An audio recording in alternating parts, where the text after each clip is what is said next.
Now let's look at 3, 4, 5, 6, and so on. Numbers to multiply. What happens then? Like negative 2 times 3 times negative 2. Now think of it this way, that let's say you first multiply those two negative numbers, because we can multiply in any order.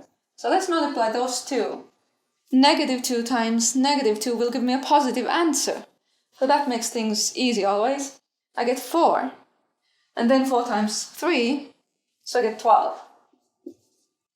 Over here I'm going to do the same. Well, I don't have any choice anyway, but I multiply two negatives first, so I get 10. And then 10 times a negative 3, well, that gives me then negative 30.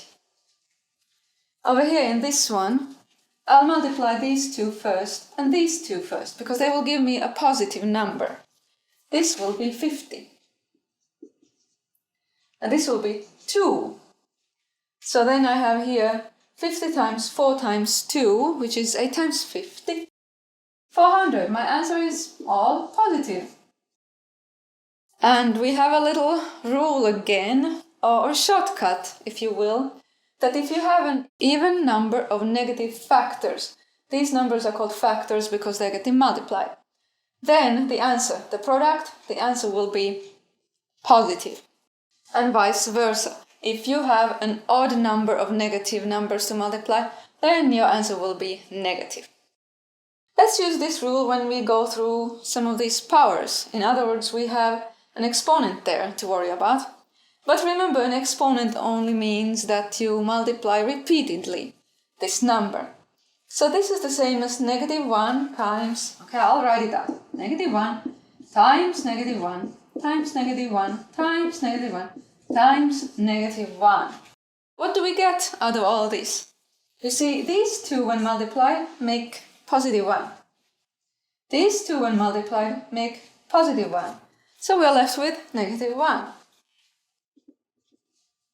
What would you say is negative 1 to the 6th power then? Then you would have negative 1 multiplied by itself 6 times there. So you would have an even number of factors, and the answer would come out positive, right? And so the answer is 1 in that case. So you can just look at the exponent here. 5, it's an odd number, the answer negative. 6 is an even number of factors, so the answer is positive. Over here, negative 2 to the 3rd power. Okay, it's going to be negative 2 times negative 2 times negative 2. Is that an even number of factors or an odd number of factors? It's an odd number, right? So the answer will be negative. My answer will be negative. But other than that, I can just multiply in my mind 2 times 2 times 2 equals 8. So the answer here will be negative 8 for that. Over here, I multiply negative 2 times negative 2 times negative 2 times negative 2. Now there's an even number of factors, okay? So the answer will be positive. Okay, I've written it out. Remember, a pair here, this will make a positive answer and this will make a positive answer, so the outcome will be positive. And then I just multiply 2 times 2 times 2 times 2, which is 16. Negative 10 to the 5th power. Okay, negative 10 multiplied by itself 5 times. That's an odd number of factors, so there's going to be a negative outcome to all this. Other than that, I'll just think of 10 to the 5th power, which is 1 followed by 5 zeros. Negative 100,000. Now here lastly, negative 10 to the 8th power.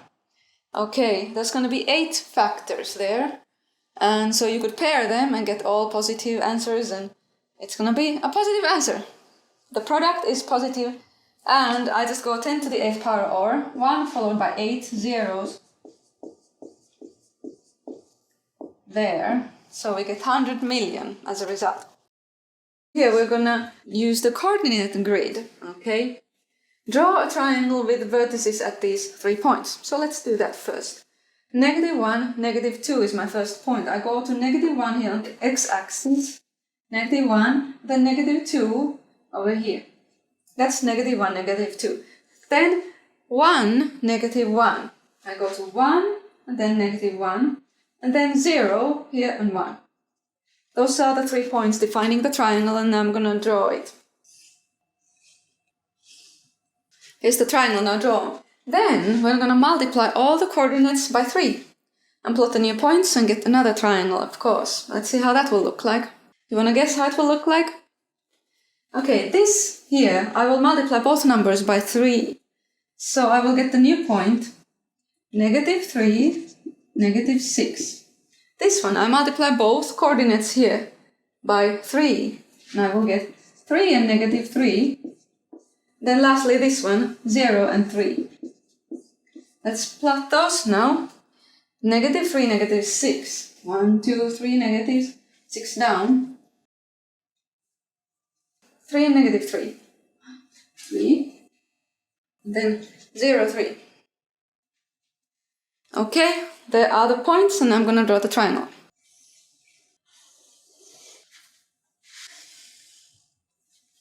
What we get is an enlargement of the original triangle by the factor of 3. In other words, this resulting triangle is 3 times as big. Its side lengths would be 3 times as big as this one's. And these two triangles are similar, or they have the same exact shape.